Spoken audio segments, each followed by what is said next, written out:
World cup हार के 48 घंटे बाद धोनी का आया बड़ा रिएक्शन। 1200 किलोमीटर दूर से माही देख रहे थे मैच। न पत्नी से की बात, न बेटी के साथ मौज मस्ती। साक्षी के जन्मदिन पर भी दिन भर कमरे में बंद रहे धोनी। मैच से पहले दिग्गज खिलाड़ी को लगाया था फोन। जय शाह ने कर ली तगड़ी प्लानिंग। अब धोनी ही भारत को जिताएंगे वर्ल्ड कप, संभालेंगे बड़ी जिम्मेदारी। पहली बार इतने मायूस दिखे पूर्व कप्तान। 3 विकेट गिरने के बाद बाहर आए, फिर खुद को कमरे में किया बंद। मैच हारते ही कोहली से की बात। चेहरे पर मायूसी, आंखों में आंसू। धोनी जानबूझकर नहीं पहुंचे थे स्टेडियम। उस रात का किस्सा सुन आप भी कहेंगे माही को वापस बुलाओ। वर्ल्ड कप देखने के लिए बड़े बड़े सितारे मैदान में थे। सुनील गावस्कर, कपिल देव, रिकी पॉन्टिंग जैसे दिग्गज खिलाड़ी भी थे। बॉलीवुड से लेकर सियासी तड़का भी देखने को मिला। खुद देश के प्रधानमंत्री नरेंद्र मोदी भी मुकाबला देखने ही पहुंचे। लेकिन इन सब के बीच में एक शख्स मैदान पर मौजूद नहीं था और उसी पर पूरे स्टेडियम की निगाहें थी। इधर उधर नजरें ढूंढती रही, लेकिन भारतीय टीम के पूर्व कप्तान महेंद्र सिंह धोनी नजर नहीं आए। महेंद्र सिंह धोनी इस मुकाबले को 1200 किलोमीटर दूर से ही बैठकर देख रहे थे। एक एक गेंद पर नजर रख रहे थे। धोनी ने मैच से पहले भी विराट से आधे घंटे बात की और मैच खत्म होने के बाद भी उन्होंने विराट को फोन लगाकर बड़ी बात कह दी। जब भारत ऑस्ट्रेलिया के खिलाफ फाइनल मुकाबला अहमदाबाद के नरेंद्र मोदी स्टेडियम में खेल रहा था, तभी धोनी उत्तराखंड के नैनीताल में बंद कमरे में बैठे थे।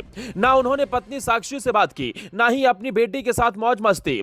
धोनी भले ही अंतरराष्ट्रीय क्रिकेट को अलविदा कह चुके हैं, लेकिन आज भी 2019 में उनके हाथ से छिटकी वर्ल्ड कप की ट्रॉफी उनके दिल पर लगती है और उन्हें बेसब्री से इंतजार था कि 2019 का बदला रोहित की ब्रिगेड 2023 में पूरा करेगी। हालांकि 2023 में भी उनका यह सपना अधूरा रह गया, जिसके चलते धोनी बेहद मायूस हो गए। आपने रोहित के आंसू देखे, आपने विराट को भावुक देखा, शमी को प्रधानमंत्री मोदी को गले लगाते देखा, लेकिन जो किसी ने नहीं देखा वो थे धोनी के आंसू। धोनी भी भावुक हो उठे। भले ही वो मैदान पर नहीं थे, भले ही वो नरेंद्र मोदी स्टेडियम में नहीं थे, लेकिन 1200 किलोमीटर दूर बैठकर धोनी बंद कमरे में यह मैच पूरा मुकाबला देख रहे थे। भारतीय क्रिकेट टीम के पूर्व कप्तान महेंद्र सिंह धोनी बीते मंगलवार को ही नैनीताल पहुंचे थे और एक हफ्ते बाद सोमवार को वापस लौट गए। बुधवार सुबह वो अपने पैतृक गांव जयंतीवाली अल्मोड़ा पहुंचे थे, जहां पर उन्होंने गांव के सभी मंदिरों में पूजा भी की थी और मंदिरों में पूजा करने के साथ साथ उन्होंने भारतीय टीम की जीत के लिए दुआएं की थी। इसके बाद अपने गांव में रह रहे लोगों से भी उन्होंने मुलाकात की। तो वहीं शुक्रवार को एमएस धोनी अपनी पत्नी साक्षी का जन्मदिन मनाने के लिए अपनी बेटी और दोस्तों के साथ नैनीताल के एक कॉटेज में रुके थे, जहां पर उन्होंने 19 नवंबर को अपनी पत्नी साक्षी का जन्मदिन मनाया। लेकिन इस मौके पर धोनी के चेहरे पर मायूसी साफ दिखी। उन्होंने पत्नी के साथ जन्मदिन भी ठीक से सेलिब्रेट नहीं किया, न ही बेटी के साथ मौज मस्ती की, बल्कि धोनी का दिमाग तो असल में अहमदाबाद के नरेंद्र मोदी स्टेडियम में भारत की हार पर बार बार नाच रहा था। खबर है कि वर्ल्ड कप फाइनल मुकाबले के शुरू होने से पहले धोनी ने विराट कोहली से फोन पर बात की थी। दोनों के बीच तकरीबन आधे घंटे बात हुई थी और इस मौके पर धोनी ने सभी पहलुओं पर बात की। इसके साथ ही विराट को गुरु मंत्र भी दिया कि कैसे भारत को बड़े लक्ष्य की तरफ ले जाना है और इस मुकाबले में जीत हासिल करनी है। वहीं दिन भर धोनी गेस्ट हाउस में ही मैच देख रहे थे। उनकी पत्नी और परिवार के लोग बाहर नैनीताल में एंजॉय कर रहे थे, लेकिन धोनी गेस्ट हाउस से नहीं निकले। उन्होंने साफ कह दिया था कि आप लोग एंजॉय करो, मैं आज पूरे दिन गेस्ट हाउस में बंद कमरे में भारत और ऑस्ट्रेलिया का फाइनल मुकाबला देखूंगा।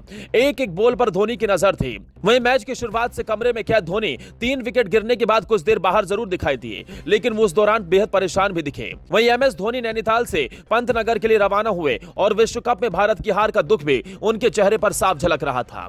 हालांकि इस पर वो कुछ बोले नहीं। मीडिया ने उनसे सवाल किया, फैंस उनके साथ फोटो खिंचाने के लिए खड़े रहे, लेकिन धोनी ने किसी भी प्रशंसक के साथ ना तो फोटो खिंचाई, ना ही मीडिया के सवालों का जवाब दिया। धोनी चेहरा लटकाते हुए सीधा एयरपोर्ट के लिए रवाना हो गए। जितना बड़ा झटका स्टेडियम में मौजूद भारतीय टीम के लिए था, उससे कहीं गुना ज्यादा धोनी के लिए यह झटका था, क्योंकि धोनी का 2019 में भी सपना टूट गया था। 2019 में धोनी के रन आउट होने के बाद ही भारत वर्ल्ड कप से बाहर हुआ था। ऐसे में धोनी इस बात की उम्मीद लगा रहे थे कि 2023 में तो भारत इस वर्ल्ड कप के खिताब को अपने नाम जरूर करेगा। हालांकि एक बार फिर से यह सपना अधूरा रह गया और अब इसके लिए लंबा इंतजार करना होगा।